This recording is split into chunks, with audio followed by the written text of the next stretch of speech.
मैं संकट एवं विपदाओं से भयभीत नहीं होऊंगा। संकटपूर्ण दिन आने पे भी मैं भागूंगा नहीं, वरन आगे बढ़कर कष्टों को सहूंगा। तुम मुझे खून दो, मैं तुम्हें आज़ादी दूंगा।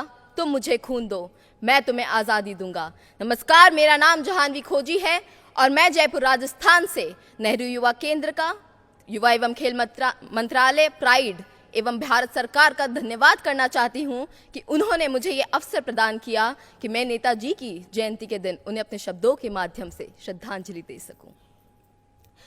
तो ऐसा क्या है जो बोस को युवाओं का आदर्श बनाता है? ऐसा क्या है जो एक साधारण सा युवा सुभाष महान भारत का प्रेरणा स्रोत बन जाता है? और वो है उनका प्रेरणाओं से भरा जीवन। 23 जनवरी 1897 को उड़ीसा के कटक जिले में श्री जानकीनाथ जी के घर एक पुत्र का जन्म होता है, जो सिर्फ उनका पुत्र नहीं, भारत माँ का पुत्र था। संपन्न परिवार, भाई बहन जो सब होते हुए भी वसुधैव कुटुंबकम की विचारधारा पे चलते हुए सभी भारतवासियों को अपना परिवार मान ले, वे बोस जो अंग्रेजों के शासन में कड़ी मेहनत का परिचय देते हुए भारतीय प्रशासनिक सेवा के चौथे स्थान पे अपना नाम दर्ज करवा ले, वे बोस जो भारत की अवस्था और अपने लोगों की दुर्दशा को देख सभी सुख सुविधाएं छोड़ अपने वतन को लौट आए, वे बोस। वे भारतीय स्वतंत्रता संग्राम का ऐसा अध्याय लिख रहे थे जो आज के नए भारत की नींव है। फिर चाहे वो आजाद बैंक हो या आजाद हिंद फौज का गठन, जो आज भी विविधताओं में एकता की प्रतीक है। जहां वर्तमान परिप्रेक्ष्य में आज भी महिलाएं अपने अधिकारों के लिए संघर्ष कर रही है, वहां 1943 में रानी झांसी रेजिमेंट अंग्रेजों से लोहा ले रही थी और ईंट का जवाब पत्थर से दे रही थी। बोस महिला सशक्तिकरण को सिर्फ एक विचार नहीं, भारत की हकीकत बनाना चाहते थे। मगर दुर्भाग्यवश स्वतंत्र भारत का सूर्य देखने से पहले ही मातृभूमि ने अपने प्रिय पुत्र को खो दिया। मगर शरीर खत्म हो सकता है, विचार नहीं। आजादी वह विचार है जिसके लिए मैं मर भी जाऊं, लेकिन यह विचार मेरी मृत्यु से थमेगा नहीं। हजारों लोगों में अवतार लेगा, पनपेगा तब तक जब तक ये देश स्वतंत्र नहीं हो जाता, तब तक जब तक मेरा भारत आजाद नहीं हो जाता। और आजादी सिर्फ और सिर्फ अंग्रेजों से नहीं, कुप्रथाओं कुविचारों से आजाद भारत, धर्मनिरपेक्ष भारत, भारत जो विविधताओं में एकता का प्रतीक है, वो भारत जिसका स्वप्न नेताजी ने देखा था।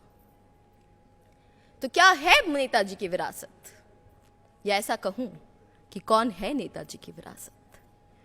मैं हूं नेताजी की विरासत, आप है नेताजी की विरासत, और भारत का वो युवा है नेताजी की विरासत जो अमृतकाल के समय में भारत को नई बुलंदियों पे लेके जाएगा और उनके स्वप्न को साकार करके दिखाएगा और भारत को विश्व गुरु बनाएगा।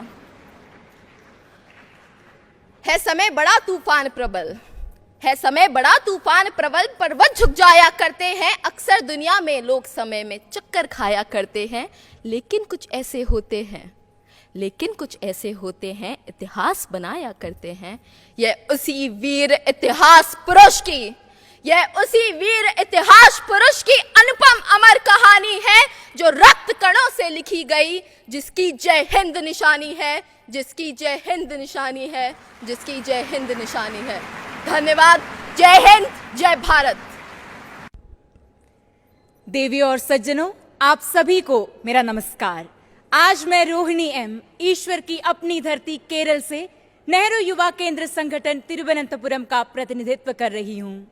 मातृभूमि के रक्षक, सदैव राष्ट्रवादी, भारतीयों के प्रेरणा स्रोत नेताजी सुभाष चंद्र बोस, ये सिर्फ एक नाम नहीं बल्कि युवाओं के अंदर क्रांति की ललक पैदा करने वाली एक चिंगारी है।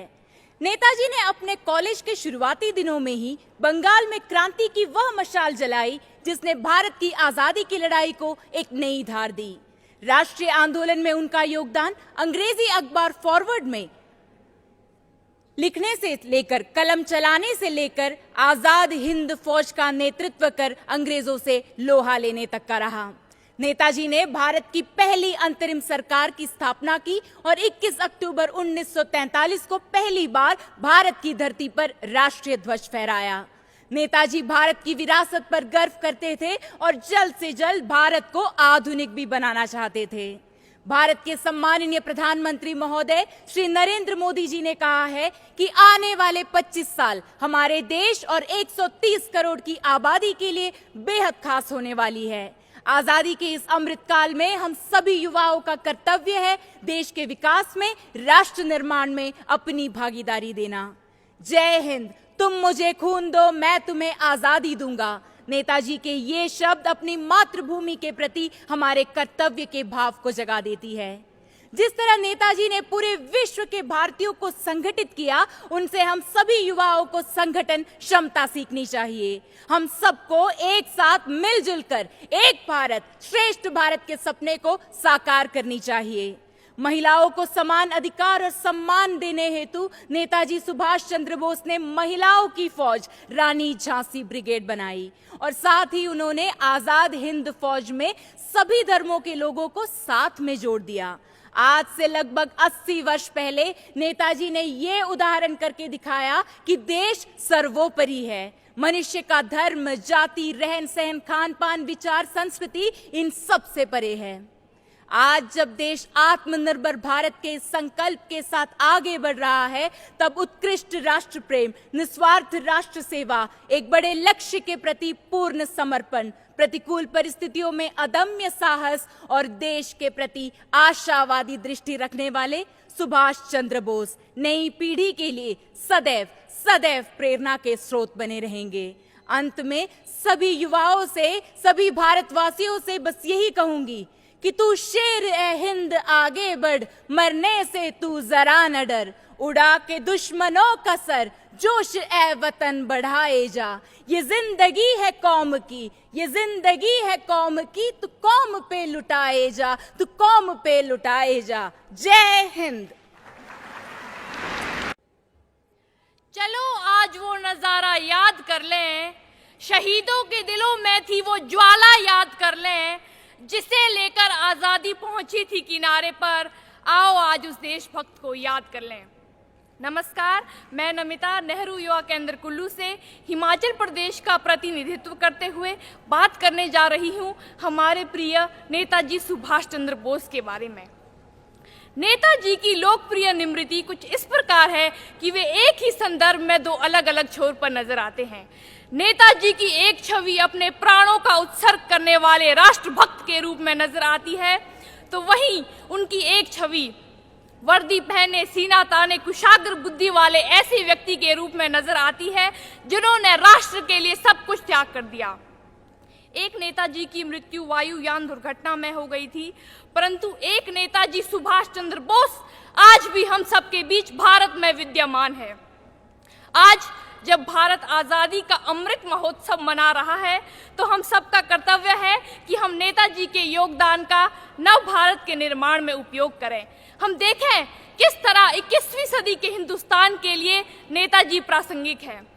इस बात में कोई संशय नहीं है कि आर्थिक रूप से सक्षम होना किसी भी राष्ट्र की बुनियादी चाह है। ऐसे में यह देखना अत्यंत रोचक होगा कि क्या नेताजी के पास कोई आर्थिक मॉडल था, क्या उनकी कोई अर्थनीति आज भी प्रासंगिक है। सन 1938 में दिए गए हरिपुरा अधिवेशन के अध्यक्षीय भाषण से नेताजी के आर्थिक विचारों का पता चलता है। नेताजी दो तरह से आर्थिक सुधार की बात करते हैं, कृषि सुधार और औद्योगिक सुधार, जो अमृत काल युग में जीवन को सरल बनाता है। अमृत काल युग हमारे आजादी के 100 वर्ष जो पूरे होने वाले हैं, और नेताजी के सपनों का भारत आज पूरे विश्व के सामने है। देश का हर क्षेत्र, देश का हर कोना, देश का हर समुदाय नेताजी से जुड़ा है। नेताजी गुलामी के अंधेरे में वो चेतना थी जिन्होंने दुनिया की सबसे बड़ी सत्ता के सामने सीना तान कर कहा था, मैं तुमसे आजादी मांगूंगा नहीं, छीन लूंगा। नेताजी का यही ऊर्जा भरा जीवन आज के युवाओं के लिए प्रेरणा स्रोत है। हमें चाहिए कि हम पीढ़ी दर पीढ़ी नेताजी के योगदान को याद करें, और आज 23 जनवरी को मनाए जाने वाला यह पराक्रम दिवस निश्चित रूप से इस संदर्भ में उचित कदम है। मैं धन्यवाद करना चाहती हूँ माननीय अध्यक्ष महोदय जी का और प्राइड का, जिन्होंने मुझे आज नेताजी पर अपने विचार व्यक्त करने का मौका दिया। अंत में चंद पंक्तियों के साथ अपनी वाणी को विराम देना चाहूंगी कि आजादी की कभी शाम नहीं होने देंगे, आजादी की कभी शाम नहीं होने देंगे, शहीदों की कुर्बानी कभी बदनाम नहीं होने देंगे। बची हो जिस्म में एक बूंद भी लहू की, बची हो जिस्म में एक बूंद भी लहू की, तब तक भारत माँ का आंचल नीलाम नहीं होने देंगे, तब तक भारत माँ का आंचल नीलाम नहीं होने देंगे। जय हिंद, जय भारत।